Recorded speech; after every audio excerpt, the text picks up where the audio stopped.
Jemaat Tuhan, Salam. Selamat pagi. Jika tiada hal dan rintangan, hari ini menjadi hari terakhir kita berbakti di ruangan ini. Sebelum pekerjaan renovasi dimulai dan kita kembali saat gedung kebaktian kita telah berganti wajah. Sekali lagi Salam. Saudara-saudari yang terkasih dalam Kristus, dalam pandangan dunia, keadilan dan belas kasihan itu dua hal yang berdiri sendiri-sendiri dan agak sulit untuk disatukan, atau mungkin juga tidak bisa berjalan bersama-sama. Kenapa? Karena dalam pandangan dunia, keadilan kalau harus ditegakkan, maka dia harus mengabaikan belas kasihan. Adil, ya adil. Kalau Anda ingin berlaku adil, Anda tidak boleh memakai rasa. Seperti misalnya, si miskin yang kedapatan mencuri bajunya si kaya. Dalam prinsip keadilan, si miskin bersalah. Dia mengambil apa yang bukan miliknya. Dan secara hukum, dia harus mendapatkan hukuman. Terlepas dari si kaya nanti mengampuni dia, maka tidak. Tapi kalau berbicara tentang keadilan, si miskin bersalah. Dan dia harus dihukum. Demikian juga dengan belas kasihan. Dalam prakteknya, kita sering mengesampingkan keadilan untuk menerapkan belas kasihan. Kalau saya membagi-bagikan satu orang satu potong roti, dan kalau ada yang dapat 2 potong roti, itu menjadi tidak adil bagi yang lain. Tapi karena saya memakai rasa belas kasih, saya mengesampingkan keadilan. Saya memberi dia 2 atau 3 potong roti hanya karena saya merasa iba kepada dia. Tidak adil bagi yang lain, tapi belas kasihan itu mendorong saya untuk melakukannya. Mari kita memaknai keadilan dan belas kasihan dari sisi Tuhan berdasarkan Injil Yohanes 8 ayat 1-11. Jemaat Tuhan, dalam kasus perempuan yang kedapatan bersinah ini, Yesus bilang kepadanya pada bagian ayat yang terakhir, "Pergilah, aku juga tidak menghukum engkau. Pergilah dan jangan berbuat dosa lagi mulai dari sekarang." Dari sekarang itu dimaksudkan adalah dari titik di mana dia terima pengampunan hari itu. Yesus bilang, jangan berbuat dosa lagi mulai dari sekarang, dari titik itu. Nah, waktu Yesus katakan, aku juga tidak menghukum engkau, pergilah dan jangan berbuat dosa mulai sekarang. Apakah itu keadilan? Apa itu belas kasihan, Bapak Ibu? Perempuan itu bersalah. Dia bersinah. Dia harus dihukum. Tapi kenapa Yesus bilang, pergi dan jangan berbuat dosa lagi? Apakah itu adil dengan menyuruh dia pergi, padahal dia harus dihukum? Apakah dengan mengatakan aku juga tidak menghukum engkau, Yesus berbelas kasih kepadanya, tapi sejalan dengan itu, Yesus menyetujui perbuatan dosanya? Karena begini Bapak Ibu saudara-saudara sekalian, waktu orang-orang Farisi dan ahli-ahli Taurat datang membawa perempuan itu ke hadapan Yesus dan menempatkan dia di tengah-tengah kerumunan orang banyak, mereka datang dan mereka menyampaikan dalil hukum. Apa kata Musa yang tertulis dalam kitab Taurat tentang hukuman bagi orang yang kedapatan berbuat zina. Hukuman diberikan berdasarkan bunyi hukum Taurat itu. Apa hukumnya? Mereka yang kedapatan berzina harus dilempari sampai mati. Atau saya baca lurus apa yang tertulis dalam ayat 5. Musa dalam hukum Taurat memerintahkan kita untuk melempari perempuan-perempuan yang demikian. Itu kata mereka yang mengutip perkataan Musa dalam hukum Taurat. Hal pertama mesti kita ingat, Bapak Ibu. Perempuan ini bukan dituduh berzina. Dia tertangkap basah berbuat zina. Nah, satu perbuatan zina itu tersangkanya harus 2 orang, laki-laki dan perempuan. Sekarang kalau yang di bawah hanya si perempuan, kemudian masa menuntut supaya perempuan-perempuan yang demikian harus dilempari sampai mati. Apakah itu adil? Menghakimi si perempuan tanpa si laki-laki, padahal perbuatan zina dilakukan oleh laki-laki dan perempuan, apakah itu adil? Saudara baca apa yang tertulis dalam ayat 6a. Di situ Injil Yohanes menulis, mereka mengatakan hal itu untuk mencobai dia ini Yesus, supaya mereka memperoleh sesuatu untuk menyalahkannya. Jadi kita garis bawahi kata mencobai. Tapi rupanya mereka mencobai dengan cara yang keliru, teman-teman. Betapa sering orang menggunakan ayat-ayat kitab suci untuk menghakimi orang yang kedapatan berbuat dosa. Betapa sering orang kutip ayat-ayat Alkitab untuk menghakimi dan juga untuk mencobai. Sewaktu ahli-ahli Taurat dan orang-orang Farisi datang di hadapan Yesus dan mereka menegaskan mereka perbuatan itu dengan mengutip kata Musa dalam hukum Taurat. Saudara lihat bacaan kita, Yesus membungkuk dan dia menulis dengan jarinya di tanah. Apakah saudara berpikir itu perbuatan tanpa maksud? Dia membungkuk dan menulis di tanah. Dengan membungkuk dan menulis di tanah, pertama, Yesus sedang memberikan kesempatan kepada ahli-ahli Taurat dan orang-orang Farisi itu untuk berpikir sejenak tentang apa yang sedang mereka lakukan, untuk menilik kembali ke dalam diri mereka sebenarnya apa yang sedang kalian lakukan.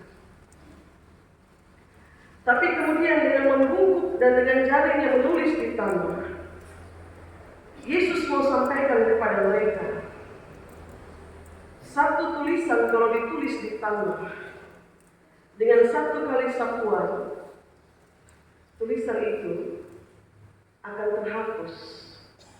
Di teror namanya, kita tulis di tanah, habis dengan satu sapuan tangan begini, itu tulisan terhapus.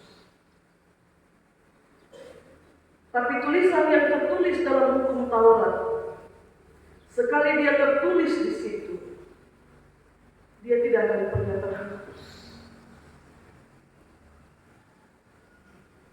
Dan karena tulisan yang tertulis dalam hukum Taurat itu tidak dapat dengan mudah dihapuskan, maka Yesus mau bilang begini, jangan kamu menghapus sebagian isi dari hukum itu semaumu, seperti kamu menghapus tulisan di tanah.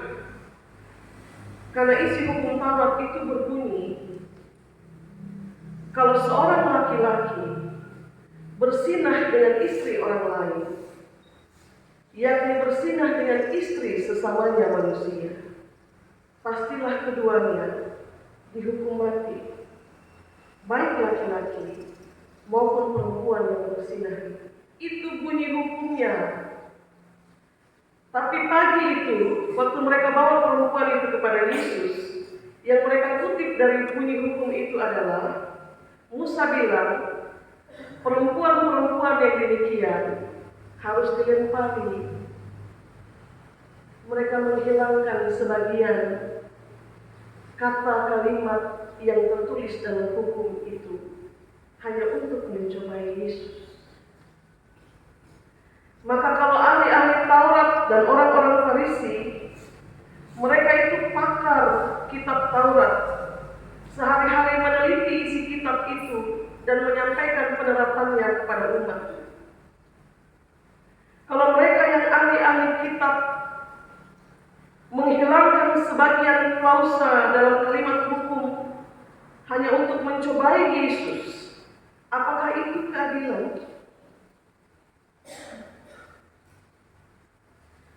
Sekarang yang di bawah hanya si perempuan, si laki-lakinya tidak dibawa.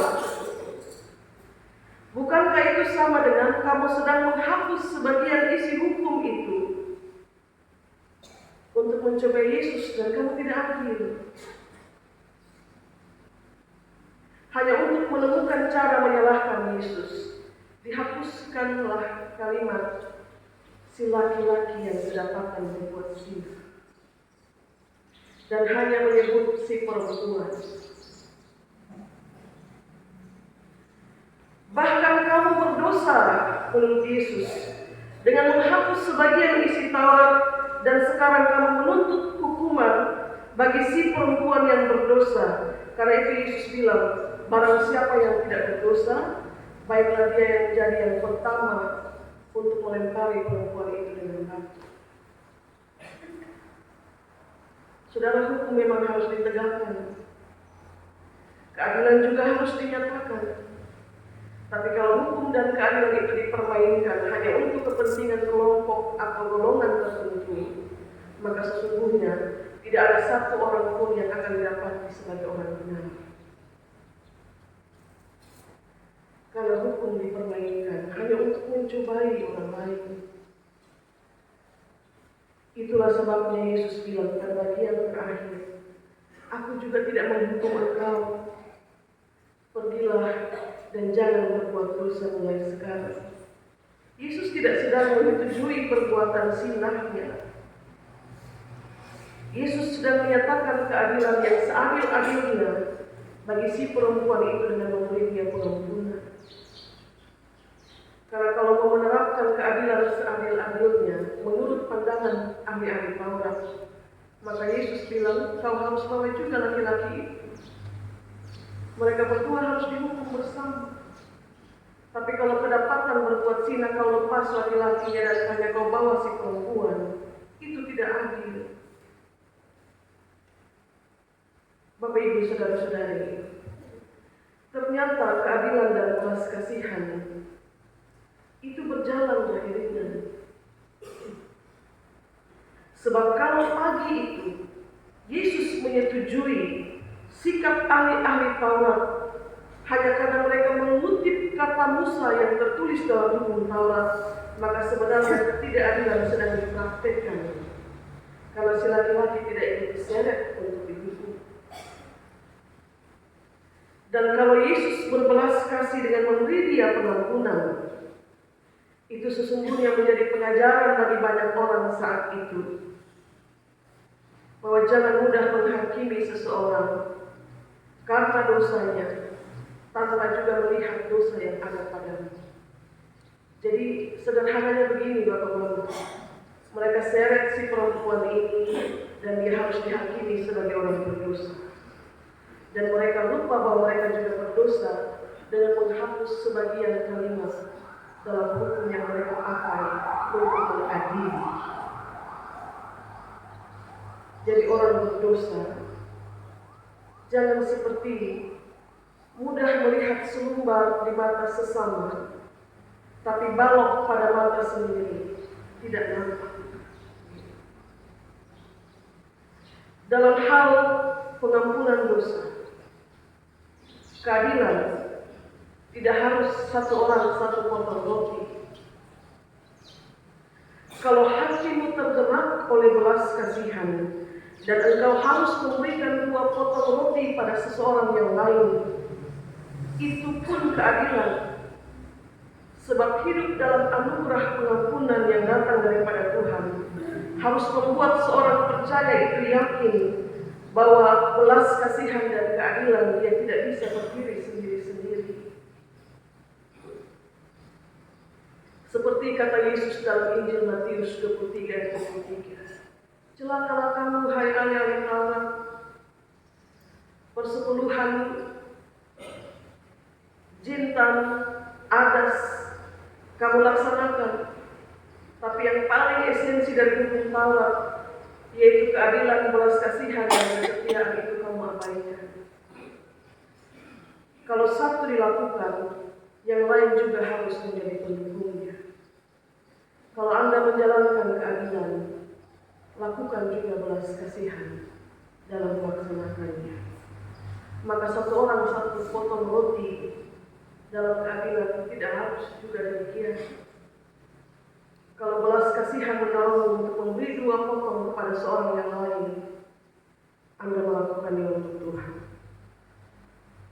Seorang dengan dosa yang terberat sekalipun, meskipun dia telah menerima hukuman yang adil yang diberikan kepadanya atas perbuatannya, sebenarnya dalam pengajaran Yesus, orang yang demikian pun dia layak untuk menerima pengampunan. Layak Bapak untuk terima pengampunan. Undang-undang memberikan dia hukum, tapi hati kita diciptakan untuk melepaskan pengampunan, melepaskan belas kasihan. Itu pertama. Yang kedua,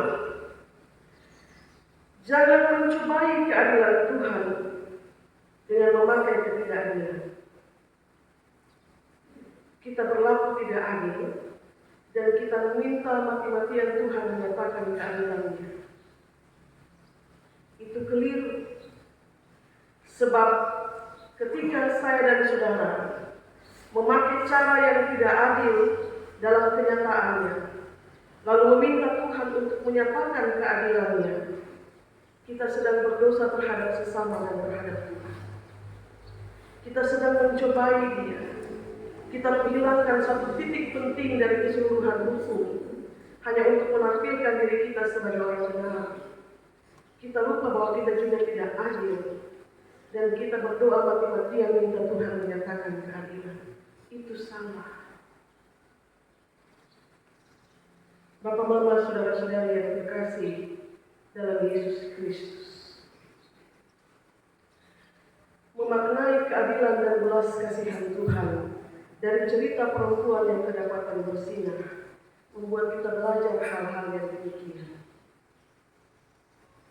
Kita bukan orang-orang suci. Kita orang-orang yang dibenarkan. Yang dibenarkan. Tidak suci-suci juga. Dibenarkan. Dan dibenarkan itu adalah anugerah. Dibenarkan itu anugerah, Bapak-Bapak, yang kita terima dengan cuma-cuma, bukan karena jasa-jasa kita. Itu belas kasihan Allah. Jadi yang Yesus mau sampaikan, itu bagikan orang banyak yang mengunjungi dia untuk bait Allah untuk dengar dia mengajar. Yang Yesus mau sampaikan adalah, kalau kau terima pengampunan itu dengan cuma-cuma sebagai anugerah, dan kau sendiri tidak menyadari bahwa kau orang berdosa, maka kau sedang mencobai Tuhan Allah dengan ketidakadilan menurut pandangan. Tapi kalau kau menyadari engkau berdosa, maka berbelas kasih kepada sesama. Kalau kau mampu melihat sumber di mata sesama, harusnya engkau juga mampu melihat balok yang ada. Tuhan berkati kita dengan firman-Nya. Amin.